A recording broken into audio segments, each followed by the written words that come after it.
Hello and welcome to episode 9. Oh, you checked beforehand. I checked beforehand. I do that now because I got listener feedback that it's not fun to listen to me guess. So welcome to episode 9. Was the listener your girlfriend? No, it was my mother. Welcome to episode 9 of the Comic Book Book Club. I'm your host, Matt Lasik. I'm your co-host, Kendra Forte. And today we will be discussing Tom King's The Vision series, which ran from, I think, 2015 into 2016. We are just going to jump right in. I want to preface this by saying that there's basically two halves to this comic. There's what's happening in the panels and what's happening in the caption text. Because the caption text is a lot of like foreshadowing and like philosophical wonderings and stuff. And it's just not... If we were to cover both of them in depth, then we would be here for much longer than the radio station have given us time for. So we are going to primarily focus on what's happening in the panels, and we'll talk about what's happening in the captions if it's like very relevant to what's happening in the story. Okay, that makes sense. Okay, let's do this. Before we jump into issue 1, do you have any thoughts? Someone died every issue. I'm trying very hard to parse my words down into words that I can say on air. But boy, was that a journey. Yeah. And then it got boring because someone would die every issue. Boring. Interesting. Okay. I did not expect that from you. I was like, what's the point? Someone dies, Vision does something stupid about it, or Vivian, whatever her name is, Virginia, does something stupid about it. Yeah, so let's jump off from that. So the preface, the little blurb that this gives in between the cover page and the actual first page is that recently, relative to when this story takes place, Vision purged the emotions that are associated with his memories. So he still has the memories, but he lacks the emotional connection. Why that led to him wanting to build a family, I don't know, because that feels like something you need emotion for. Anyways, it's just a cool new thing to do. The story opens with the text informing us, the very long Tom King-esque captions informing us that Vision has moved to a quiet suburb in Virginia, and two of his neighbors have come to sort of welcome him to the neighborhood. It's at this point where we are introduced to Vision's new family, who are all terrifying. Also... Yes, they're kind of scary until you get used to them. They are dead-eyed. They've got bright pink skin, bright green hair. So it's Vision, his wife Virginia, and his twin teenaged son and daughter Vin and Viv. There's a brief house tour where Vision kind of humble brags about all the stuff he's gotten from the people he knows. So like vibranium piano from Wakanda, magic floating vase from space. To be fair, these are not Vision's words. These are just captions. Yeah, more captions. I'm just describing what the items are without the little fancy words in those dang old caption boxes. So there's all of these items do have importance in the story, which is why I'm going over them now. There's a piano made from vibranium. There's a floating vase made of water or some sort of space water. There is a lighter used from World War II, and there is it's called an Everbloom, and it is a plant from Mount Wundagore, which you would know about if you listened to last week's episode where we talked about the Scarlet Witch and her backstory. And there is some sort of legend associated with the local myth of the Everbloom and how it can give you visions of the future, which comes back later. So then the neighbors, Nora and George, then leave. George says some like weirdly racist stuff about robots, and this is like this is where it's rough, where like because clearly a lot of this is like sort of an allegory for racism, and a lot of it is kind of weird because like they are robots. Yes, so a lot of it they do deserve. And they were like built so like they're not really the stuff that people have prejudices towards them. It's not like they were born with it. Well, yes, they were born with it, but they weren't born. Yeah. Like they were their birth was a conscious construction by another being with like specific things built into them. So a lot of like the weirdness where it's like, stop, like that's just who they are. A lot of it was like, well, no. Someone gave them that. Someone gave them that on purpose. So then, as George and Nora leave, they have a very long, very weird discussion about nice versus kind. Yes, Vision and Virginia have this discussion about, the use of nice versus the use of kind. And Virginia's like, well, that doesn't make sense. I'm a robot, and I say that doesn't make sense. And Vision says, yeah, that's the point. That's the beauty of being human. Which is, definitely like these types of conversations where like Vision is trying to get his family to understand why he built them and like why he wants them to experience the human condition. These are definitely like the highlights of the series for me.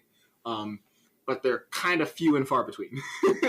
And also their dialogue is just so weird. Yeah, it's because they're robots. Yeah. And I could deal with it when they were talking to a human because it was funny trying to see a human download and then understand whatever they're saying. Yeah, but when it's just two robots doing robot speak at each other, it's kind of weighty. Tom King's writing is already very weighty, but when he's also writing a family of robots, it just gets, I wouldn't say unbearable, but it gets close to it at times. What follows is sort of like a short montage of them adjusting to life. I will say King is very good at writing both. He figured out how to write a robot that's also a teenager. Vin and Viv, in my opinion, their writing is very good. That they're like, I love Vin and Viv. They're fun. They're just fun. They're just like doing teenager things, but also doing robot things at the same time. There's a line that Viv has. She's like, "Mom, I'm coded to be 16," and I thought that was hilarious. Yeah. And then there's this is a very nice. There's a very nice juxtaposition. One of the parts where the caption is actually good. Many of the neighbors, I'm quoting from the text now, many of the neighbors took pictures with the visions to post on their various pages. Many of them took pictures of the visions to post on their various pages. And I just thought that was a pretty neat, like, some people are like using them for clout. Some people are just being weird conspiracy theorists. The Vision is currently working as an Avengers liaison to the president. In typical comic book fashion, the president is only ever shown in shadow and or from behind and speaks in very generic terms, so we don't know which president it is. Who's the president? No one knows. No one knows. What year is it? We don't know. We do know. It's 2016. Yeah, that's true. But the president... And that's shown in canon. Yeah. The president isn't, like, super important in this stuff. Yeah. Anyways. It's still... Is it the president? Who knows? So Virginia at this point is just sort of being a housewife. She intends to at some point make a career, but since she's still like a newly built robot, she just sort of hangs around the house and has existential crises. Vin and Viv are experiencing everything they can. Vin is finding himself a great love of Shakespeare, which is fun. And eventually Vin and Viv are sent to school to experience life in school, I guess. Where there's a fun exchange before they cut away to the school where Virginia's arguing with Vision over, the usefulness of sending their children to high school. And it ends with Vision saying, the proper place for teenage growth is high school. It is not complicated. And then Virginia goes, not complicated. I fear you know too little of high school. And I was like, dang, girl, get him. So yes, then Vin and Viv fly to school and hover. Because that is normal. They hover ominously above the gathering crowd of children. Vin has an existential crisis because someone asks him if he is normal. Which is such a strange question to ask anyone, really. But that's high school. Just be like, dude, what's wrong with you? Are you normal? That's just like the high school experience. There's just someone being like, hey, what's your problem? Like, what's your deal? What's wrong with you? And not in like a getting to know you way, just like, what's up? just in sort of like a I don't like you kind of way. So then Vin and Viv have a discussion of like what normal means, and they conclude that they must be going to school to learn that. There's then a scene that shows Vision and Virginia laying in their matching twin beds, 2 feet apart from each other, just flat on their back, staring at the ceiling. Vision wakes up in the middle of the night and has an existential crisis about whether or not he loves his wife, and then leaves to run diagnostic tests. Virginia decides to read about what her children are doing in school. She makes some sort of comment about Viv's work, which makes Viv angry. She storms off into another room and then gets stabbed through the back. Very sudden, dramatic turn. Yes. This is the one part where I loved the captions. It was like, she seemed upset. She runs off. She heads towards the kitchen. Then she got stabbed. Yeah, so then the Grim Reaper bursts through the wall. As we talked about last week, the Grim Reaper is the brother of the hero Wonder Man, and Wonder Man is whose brain patterns Vision's brain was based off of. So he comes through and he's ranting about how they're imposters and frauds and not his real family, blah, blah, blah. Which no one said that they were. That they were trying to. Vin gets slashed up. Viv is still on the floor just repeatedly crying mother. And then Virginia caves in Grim Reaper's skull with a cookie tray. And then she goes, "Don't tell your father." But no, it's not played for laughs. The captions also mentioned that the floating water vase that was mentioned earlier, they're always empty because the floating water is poisonous, which comes back. And in the captions, them being philosophical, it ends with, "The mystery is then not why they are empty, but why anyone would ever make such a vase. I'm Tom King and I'm stroking my beard." I don't know. I assume Tom King has a beard. They made a very weird comment earlier about how one of the characters' last thoughts is about why the vase was empty. Yeah, the one of the neighbors, I don't remember her name because she only appears in one issue. The wife of the couple that comes and like gives them a housewarming present, she wonders like, "Oh, why is the floating vase empty? I don't get it." And apparently that's her last thought before she dies. Huh. Well, spoiler. Oops. Yeah, no, the captions, while also being very heavy and metaphorical and philosophical, are also spoiler heavy. And surprisingly, that actually ties into the story. So issue 2 starts off with Vin returning to school, and then just kind of sneaking through the floor because he's alone. It then shows a vivisected Viv, fun little wordplay there, lying on like a workbench, still crying for her mother repeatedly. And she's messed up bad. Mm-hmm. Then we are retold the story of the Grim Reaper's invasion, but the version that Virginia told Vision, which is slightly modified. Ending in the Grim Reaper ran away. Yes. Basically. Instead of her being like, "Hey, I kind of killed a dude," she's like, "He ran away, so don't worry about it." Definitely not a dead person in our backyard. No. Yeah, Virginia's like, "I definitely didn't bury a man in our backyard in a shallow grave. Don't worry about it." And then Vin is still sitting, kind of. Honestly, it's weird to say this, but he's experiencing PTSD. I'd say he's just like he already is kind of dull-eyed because he's a robot and doesn't have pupils, but he's just like kind of sitting through his classes and at lunch without like interacting with anyone. And then Viv's lab partner shows up and he starts up a scene like, "Hey, can I talk to your sister?" And when Vin doesn't reply because he's not telling anyone that his sister was cut in half, the lab partner very quickly turns hostile. And Vin turns hostile in return. Yep, just turns hostile in return, chokes him out, drops him before the kid dies. And obviously, Virginia and Vision are called to the principal's office. Vision's like, "Hey, That was messed up. Yeah. I'm trying to summarize this without because how can I say this in terms that are radio friendly?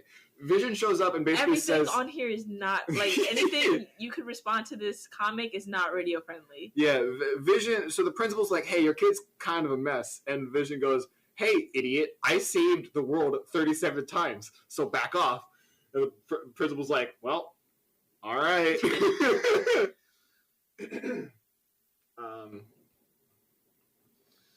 What happens next?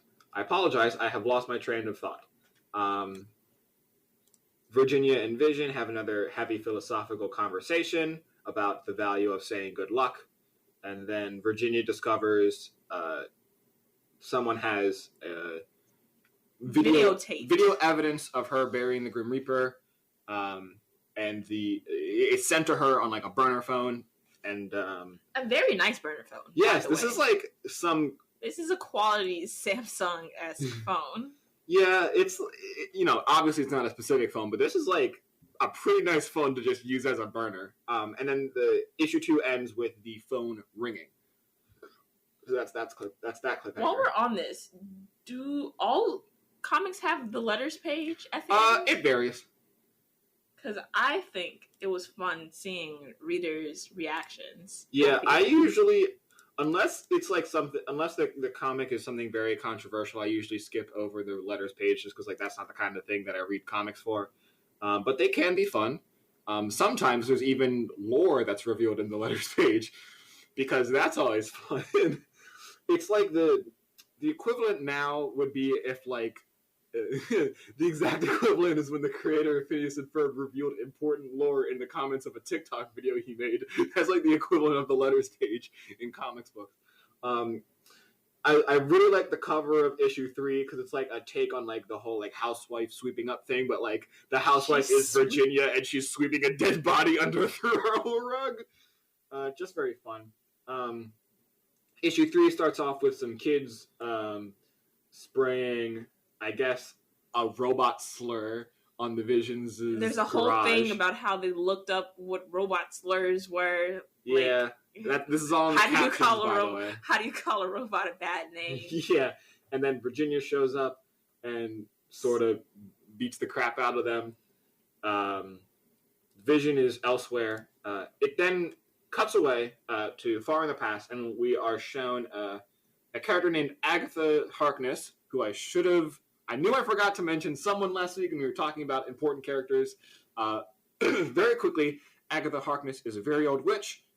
She is dead at the time of the story, but she served as sort of a magical trainer. She helped train Scarlet Witch in her magic powers, and she served as a sort of babysitter for the children of the Fantastic Four when they were like babies. Is she dead at this time? Yes. Because they say something about her waking up screaming. Because her ghost shows up later. Oh, her ghost shows up later. Right. So it cuts away to far in the past where Agatha and her familiar, who is a little black cat named Ebony, are on Mount Wundagore, and they're at one of these Everblooms. Yeah, so it sort of jumps back and forth, so I'll just rush through the Agatha bit so that we don't have to come back to it. It's revealed that the legend of the Everbloom is that if it's said in more flowery text, but basically like if something or someone eats a petal and then you kill that something or someone, cut them open and then eat the petal again, like from their guts, then you gain the power of like being able to see the future. So Agatha does that to her cat. And we'll come back to that. In the present, Vision is saving Viv. Vision and Tony save Viv. And there's this scene is sort of to establish that like Vision is willing to go to very great lengths to protect his family. Tony's like, hey man, you could like very easily blow out the Eastern Seaboard's power grid if you do this. And Vision's like, I do not care. And Vision's like, if you touch the switch, I'm going to kill you. Yeah. So they do manage to revive Viv. then Vin and Virginia are at their home, and they welcome Vision and Viv back in. There's a very fun exchange. It's like a play on like the mom asks you to do two things at once and then gets angry when you can't do both things at the same time, but with robots. So it's like, yeah, that's fun.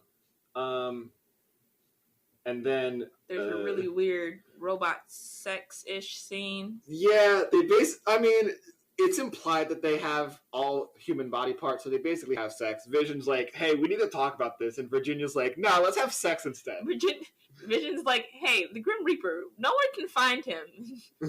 And to distract you from the fact that Virginia buried him in the backyard. Virginia's like, that sounds lame. Let's bone. And then the Agatha Harkness cutaway ends this issue with her killing her familiar and eating its stomach, therefore completing the Everbloom spell and gaining the power to see the future. And then she starts reciting her last two text boxes, like her last two speech bubbles in this issue, are the same first two caption boxes in issue 1. So it's revealed that she has been the narrator of this series this entire time, which I think is fun. I thought that was really cool. Yes, I don't like the caption boxes because, as we've been saying, they're very heavy and they're very philosophical and they're kind of boring at times. Yeah, but there's very many of them. It's a very fun mechanic that, like, this whole time they've just been Agatha Harkness reciting like her vision. Ha ha ha! Get it? Ha ha ha! That was actually unintentional. Agatha Harkness actually does come back again a little bit later, but we'll get to that when it comes up. Issue 4. Let's see here. Viv and... They're doing some weird... Viv and Vin are doing the Charlie Brown football bit. But in some weird robot way. Yeah, well, because they're Vision children, they can control their density, meaning that they can, like, turn intangible. So instead of... so Vin is going up to kick the ball, and Viv is holding the ball. And instead of Viv pulling the ball away, Vin is just turning his foot intangible when he actually goes to kick it. They have a conversation about faith and trust, which is very fun. Vision is upset about the fact that their school mascot is a very racist depiction of a Native American. And it's... This is probably intentional. I don't get the point of this scene, but like... I don't know why Vision took it to heart. The skin tone of the mascot... The whole point is like that this is an outdated mascot and that like they've recently replaced the school recently replaced their mascot with a different mascot. But like the old mascot's like racist skin tone is literally the exact shade as the Vision family skin tone. And Vision was like, "What is this? How dare you?" Then they wax philosophical about how humans never really change. Virginia is happy for 1 second, and then she gets another call on the burner phone telling her to meet someone at a location somewhere. Vin, Viv, and Vision continue to wax philosophical because that's what they do.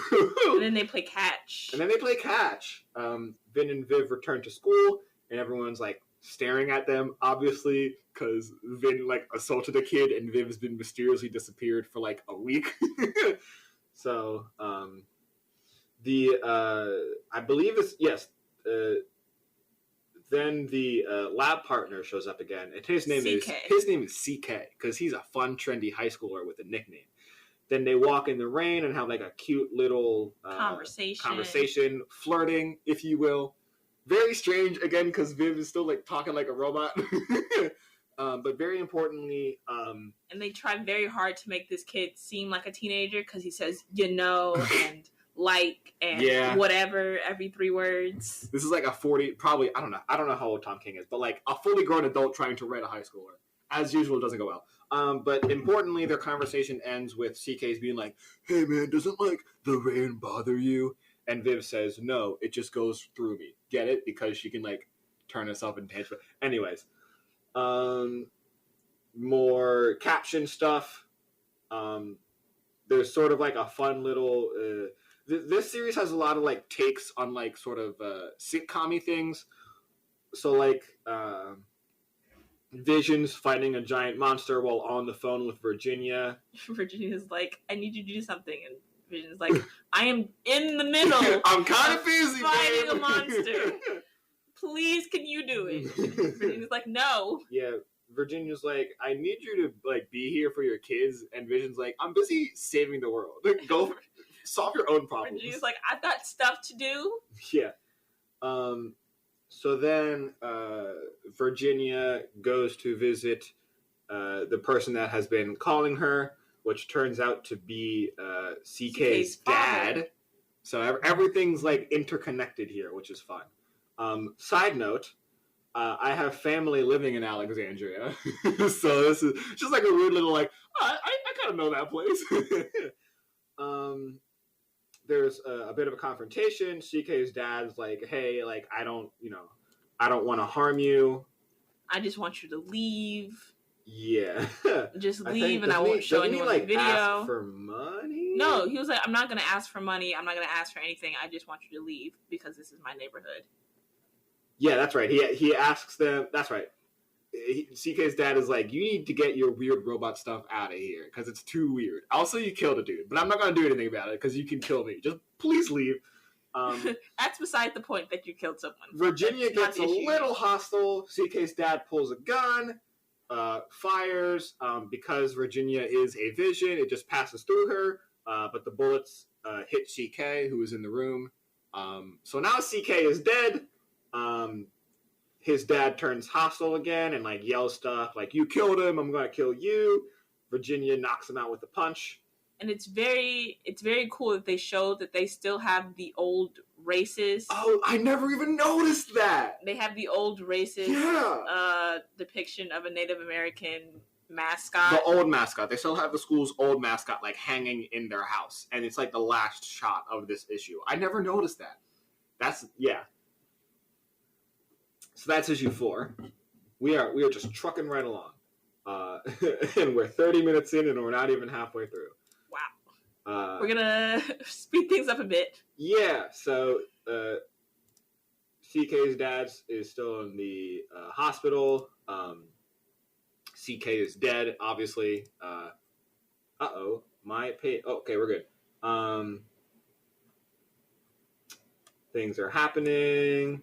Sorry, I'm trying to skim through. Vin is learning Shakespeare in school. The opening montage is sort of just like one of those things where like things are still proceeding as normal, at least as normal as can get. CK's death is ruled a homicide. Vin is learning Shakespeare and gets like starts getting a connection to it. Viv is acting kind of weird and like forlorn over CK. Like she's like rips out a page of a yearbook and like takes it with her. A homicide detective starts investigating the case of CK's death, and just like to see if the visions have anything to do with it. And as such, he asks that vision come with him to the police station. And this is like in the middle of the night. So Virginia, Viv, and Vin are around the kitchen table. Virginia has basically the equivalent of a mental breakdown. She starts like glitching out. And she's broken for the rest of the this like series. Virginia. This is basically like the start of the downward spiral that does not ever go upward for Virginia. She screams, "Everything is normal," and snaps the kitchen table in half. This poor kitchen table has been through it. Yeah. Vin and Viv are also getting weird. Viv screams, "What is wrong with us?" and then runs crying out of the room. Vin asks his mother, "If you prick me, do I bleed?" which is a quote from Shakespeare that he learned in class that day. So then Vision is at the police station being interviewed, and he lies about his wife's whereabouts. He doesn't know what his wife's been doing, but he lies to protect her, which is very uncharacteristic for Vision, I will say. It's later revealed that he doesn't know that he lied. No, he knows. It says this small moment, this small, like one of the captions is he is basically says he is lying. He later Virginia lies. Yes. Virginia does a lot of lying. Vision does a little bit of lying. So this, he basically lies that his entire family was with him the whole time on the night of the murder. So he knows that his wife was not there, but he lies to protect his family.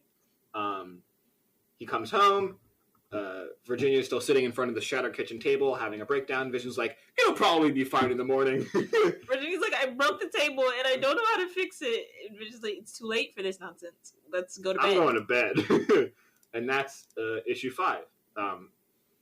If it seems like there wasn't a lot going on in there, it's because there was a lot of philosophical stuff going on and like flashbacks to Vision saving the world. They listed all 37 times that Vision saved the world, and it wasn't necessary. So then there's the issue 6 has a lot of captions, and basically it talks about how computer programs will take the shortest path to resolving a problem. It also introduces the neighbor dog, the neighbors that welcome the Visions in issue 1. Issue 6 introduces their dog Zeke, which finds its way into the Vision's backyard. Digs up the body of the Grim Reaper, bites into the Grim Reaper's weapon, and electrocutes itself. The Visions are at the table like, Vision's like, I heard something in the backyard, and then finds the corpse. Both corpses now, since there's a dead dog. Flash forward to the next morning.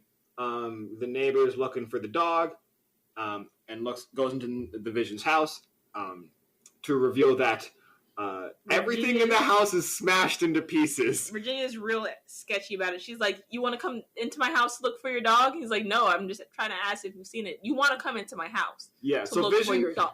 Virginia basically drags this dude into her house. It reveals that like literally everything in the house is smashed to pieces. And Virginia's acting like everything's fine. She's like, we're doing spring cleaning. It's fine. Viv and Vin are there, and they were just being weird. This is like almost like horror territory here. Everything is weird. And then it cuts away to Vision with a bone saw covered in blood. So remember how we said that to make a synthezoid, which is what the Visions are, you have to have the brain patterns of an actual living being first? Yep. So Vision takes the brain from the dead neighbor's dog to make their own dog, and he makes a synthezoid dog because reasons. And like, that was the natural next thing to do. I love this dog. This dog is great. His name is Sparky. That made me so mad. The entire family's name, yes, and that it was done by readers. It was a the reader's name Sparky. Yes, the reader's name Sparky, and there were a lot of V names there, and they chose Sparky. That's why you can't have like a reader submitted thing that's also like done by popularity, because people will always choose something bad just because it's funny. You know? They had names like Vito, nice. Violet, nice. Vomit, sure. But Sparky, you ruined the naming convention, dude.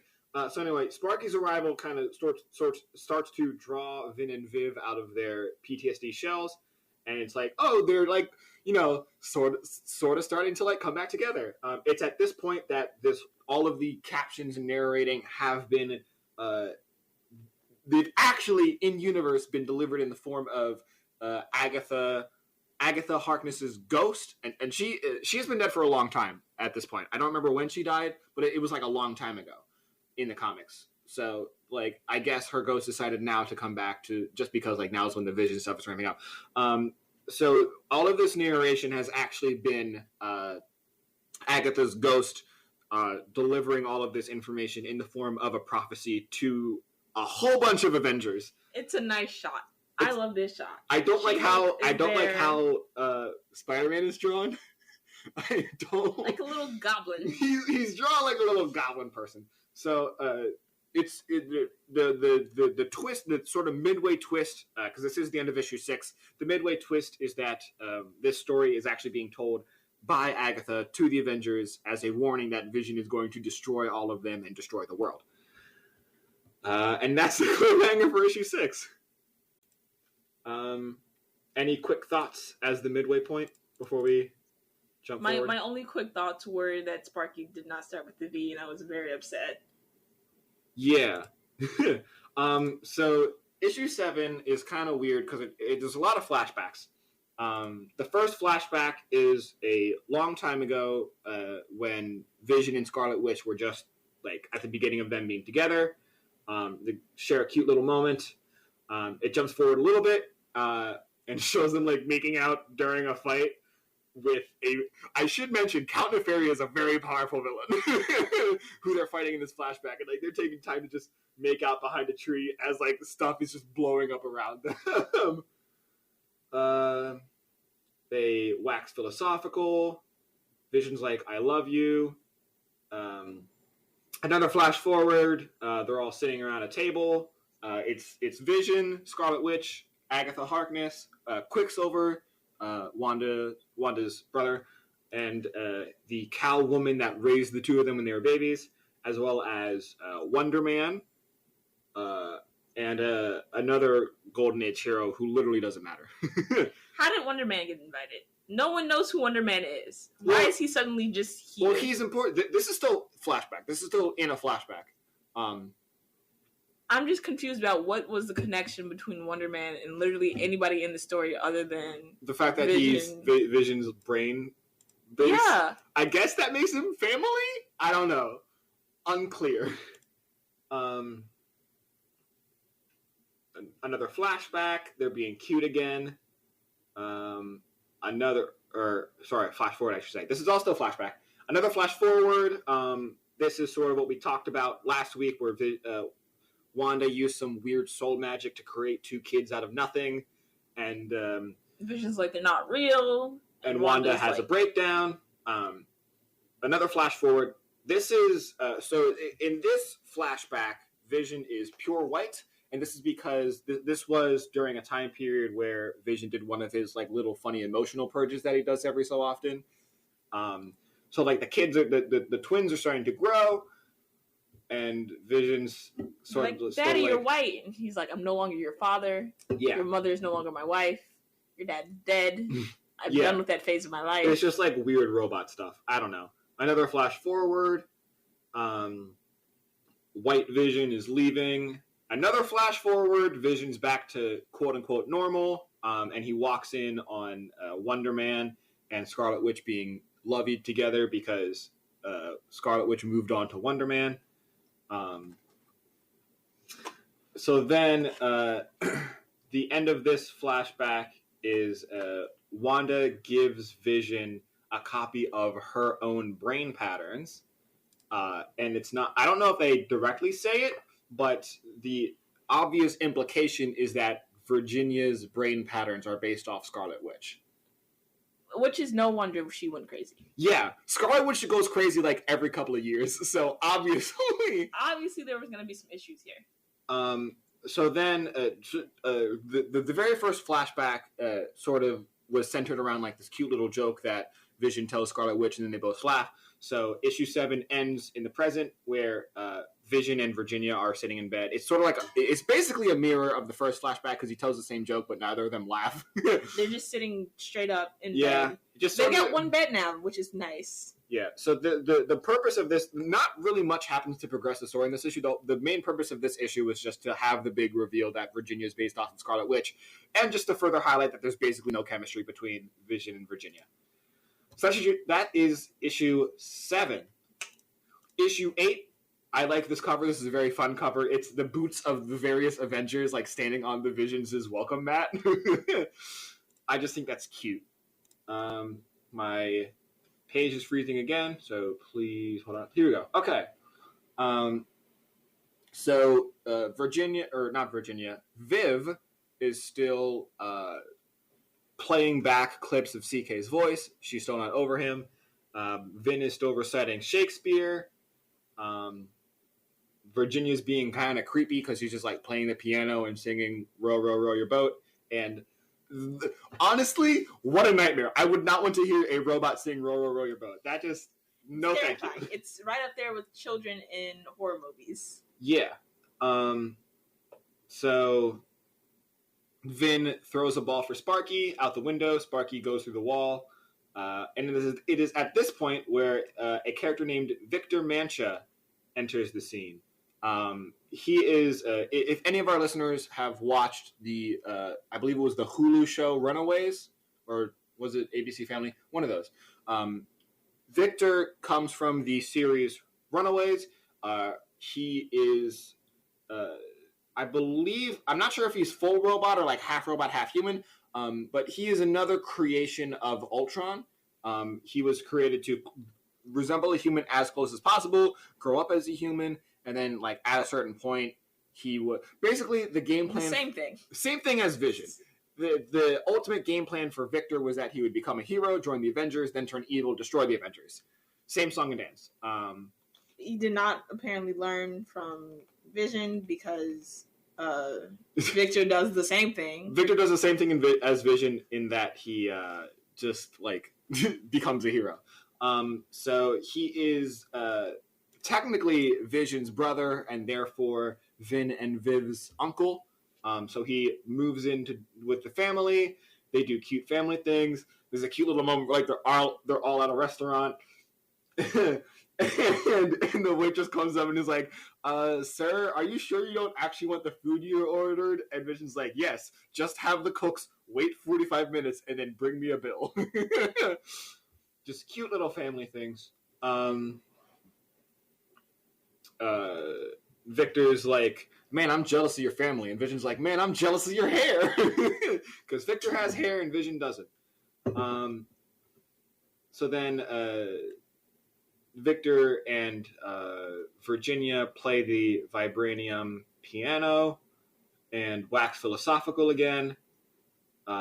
Virginia has another breakdown. Not violent this time, but like just like she starts like repeating the same thing, and Victor comforts her.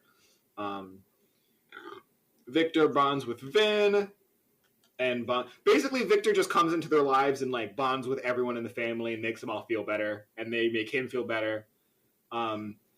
Then Vin accidentally wanders into Victor's room to discover that Victor was actually a mole for the Avengers. He was planted there after they received Agatha's message and has been feeding the Avengers information about the Vision family the whole time. So then Vin shows up and he's like, yo, what? And we're just like, dude, calm down. I said calm down. I said calm down. And then the issue sort of ends on a cliffhanger with Victor screaming, like, I need you to calm down and listen while activating his electromagnetic powers. And it's a very effective cliffhanger, I will say. So that's issue 8. I think we're doing good on time again. It helped that issue 7 had like no actual story progression. That sort of helped us catch up in terms of the time frame. Issue 9. Let's see here. My page. Here we go. Issue 9 basically picks up right where we left off. Vin is basically getting torn to shreds by Victor as he's crying for his mother. This is also, it's weird because it's like a juxtaposition between like this awful thing of Vin slowly dying and like Virginia and Viv having like a fun mother-daughter moment. Mom, I'm coded to be 16. Yeah, Mother, I am coded to be 16. You are not just supposed to phase through my door. It's such a fun time. Yeah, but also Vin's dying. So then there's a long flashback scene where it's revealed that Victor basically has an addiction to the Wakandan metal vibranium. It has the same effect on his robot systems as like an opioid would. So there's a sort of just like a jumping through the timeline showing Victor's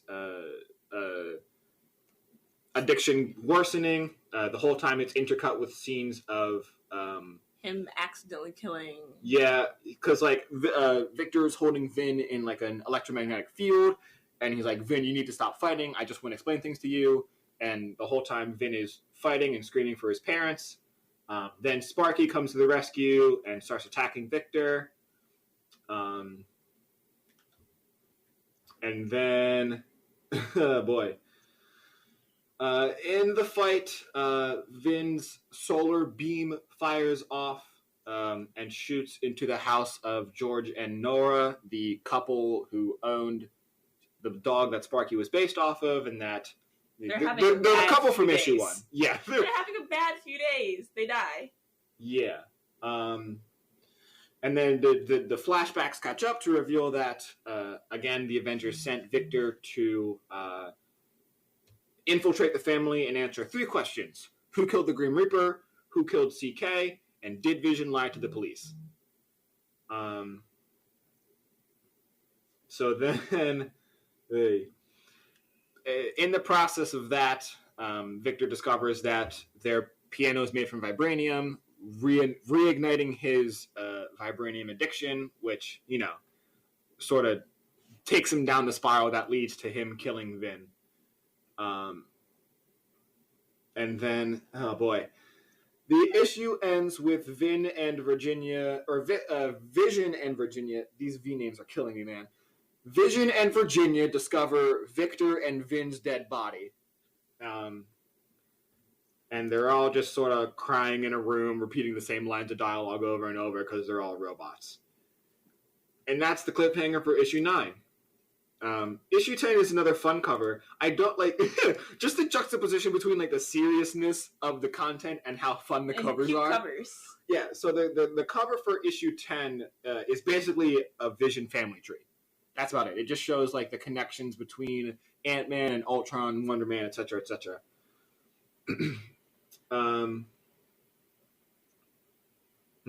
Let's see here. Issue 10. Vision is having his own breakdown now. Virginia has a breakdown alongside him. Vision. This is where Vision has the idea, basically, that it's not fair that his son is dead and Victor is still alive. Yes, he concludes that it's not fair that his son died and that Victor's alive, and he concludes that he has to do something to quote unquote correct it. The family is on house arrest. Basically. Viv is still attending school, albeit virtually. Remotely. Yeah, but she's a robot, so it's fine. It's shown that there's like an energy field keeping them in house arrest. Virginia, basically she has a breakdown on every page. Her breakdowns just consist of her like repeating the same word over and over and over and over again. Vision walks in on Viv praying, and Vision joins her. This is more philosophical stuff, so we're gonna. Yeah, but I find it very sweet. Their prayer basically says 3 things: please let there be a God. Please let Vin have a soul. Please let Vin's soul be at rest. Which it's very nice. It's very sweet. Just very, I'd say bittersweet.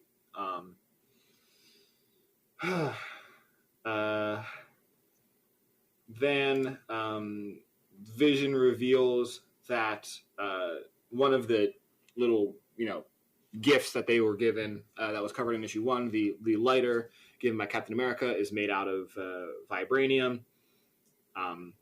That comes back later. It's just important that we cover that now. Vision then reviews memories of his son when his son was trying to read Shakespeare to him, and Vision was like, I'm on a call with the Avengers, not now. Heartbreaking, I'd say. Just devastating. It's your cliche, like, oh my God, I never had time for my son. But, just even cliches can still be effective, okay? The fact that it's a cliche doesn't change its emotional weight. So Vision then uses the vibranium lighter as like a focal point to break through the energy field, and then rockets towards the Avengers base with the intent of beating up the Avengers and killing Victor. And this is sort of I know I keep using the term fun, but I don't know. I guess interesting is what I'm trying to say. There's just sort of the Avengers have a realization that, so the Avengers sent Victor to the Visions because they had a prophecy that Vision was going to kill them, right? Victor kills Vin because he was sent by the Avengers. Vision goes to kill the Avengers because Victor killed Vin. meaning the Avengers got themselves killed. This is all the Avengers' fault. It is a circular, self-fulfilling prophecy, and it's all the Avengers' fault. And that's sort of the cliffhanger of issue 10, that Vision is going to beat up the Avengers. Issue 11, another fun cover. It's a Sparky catching Captain America's shield in his mouth like it's a frisbee. Just very fun. I love these covers. These are such great covers. So then it opens with Virginia and Viv kind of sitting around the table trying to deal with the fact that Vision's going on like a murder quest. Virginia's is very calmly sitting there like, so, your dad is going to go kill your uncle. And we're just going to have to deal with that. And Viv is like, okay. Then Vision shows up at the Avengers base, and he's like, I am going to kill Victor Mancha. Either help me or get out of my way. He said, where's Victor? I just want to kill him. And they're like, and basically Iron Man steps forward and is like, hey man, listen. And then Vision just murks him. He just knocks him out. And he repeats, so. He said, I would appreciate if you worked with me here, but I don't need it. I don't need your help. And to prove it, I will beat you all up. Meanwhile, Virginia comes clean to Viv that she was sort of responsible for the death of Viv's crush. Viv does not take it well, I will say. Vision then continues to beat up the Avengers. Fight. Virginia breaks once more and starts taking it out on the dog. She just punches the dog. I don't know what else to say. She just goes crazy on this dog. Yeah. In an earlier issue, the dog ate one of the petals from the Everbloom. So Virginia then, after killing the dog, eats the petal from its guts, therefore once again completing the spell and gaining the ability to see the future. Vision reaches Victor's cell and is confronted by Wanda and Agatha's ghost. And he says the same thing of like, I'm going to kill him. I would appreciate your help, but I do not need it.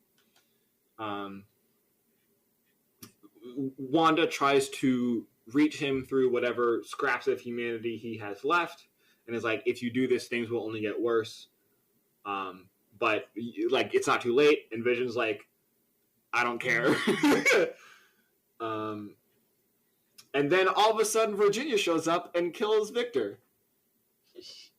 Really just takes Vision's spotlight. Yeah, well, it's a method of protection, because like Vision's like a hero that saved the world 37 times, whereas Virginia's basically a couple months old. And it's very creepy, because like as she's in the process of literally ripping out Victor's heart, she's just like, your daughter is distraught, and I would appreciate your help with comforting her. I will see you at home. And then that's issue 12. We are going to race through, or that's issue 11, pardon me. We're going to race through the last issue because we have like 5 minutes left. Not Wanda. God, these names. Virginia goes to the police and confesses, but confesses in a way, she changes the story that she claims she is responsible for everything, including Vision's actions. She's like, oh, I altered my husband's programming, which isn't true, but again, her last act is protecting her husband. She then also drinks the water from like the poisonous water vase thing, basically committing suicide. Then Vision returns home, finds his wife. His wife then confesses to him. And then she's like, oh, also I committed suicide. Can you just like hold me until I die? They then wax philosophical again. And then she dies. And it's very heartbreaking. Because like even in her last moments, even after all of the weird psychotic actions that she did over the 12 issues, her last acts were those of love and protection. It was very sweet. Very heartbreaking. Yeah. So then it's revealed that Sparky's still alive. So I'm happy about that. Vision and Viv are still living in the house, Vision's a cute single father. Yeah, Viv's still going to school. And then the issue ends with the revelation that Vision's building another synthezoid. Because, my God, he doesn't learn. Yeah, I will say this never comes back. Vision continues to appear in issues of the Avengers. Viv continues to be a hero in her own right in the pages of Champions. But this other synthezoid, this is a cliffhanger with no resolution, pardon me. I'm glad that they kept Viv. Yeah, Viv has been one of my favorite characters of the last couple years. If you want to read more of her, go check out the various Champions series that have come out since 2016. Wrapping up quickly, unless you have any closing thoughts. No, just that robots don't learn. Yeah. Ultron made Vision and then made another robot who did the same thing. Vision made robots and that didn't go well. And then he made another robot. And I can only assume that didn't go well. I must implore that you go and read this for yourself, dear listener. An hour is not enough to cover everything. There's so much more in this about the importance of the Shakespeare piece that Vin was obsessed with. How circular the story is, how everything comes back in importance. So please, I would highly recommend that you read this. In 2 weeks, we will be reading Grant Morrison's All-Star Superman. I have issues with All-Star Superman. I am so excited. Yeah. I am so excited to be angry on air about All-Star Superman. So next week we'll probably just briefly go over Superman mythos. I don't know who doesn't know Superman at this point, but in case you don't, we'll briefly talk about it. We'll also have, headlines. I've been collecting headlines. I have one that I'm very excited to talk about. But yes, the next reading assignment will be All-Star Superman. Very fun. It's sort of it's another. I believe it also ran for 12 issues, 6 or 12. It's another self-contained story. It takes place in a slightly alternate timeline, so it's not really part of the main DC timeline.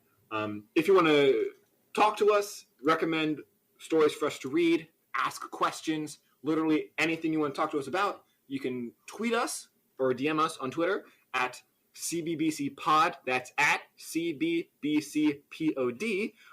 Or you can email us at cbbcpod@gmail.com. I'm Matt Lasik. I'm Kendra Forte. And until next time, Excelsior!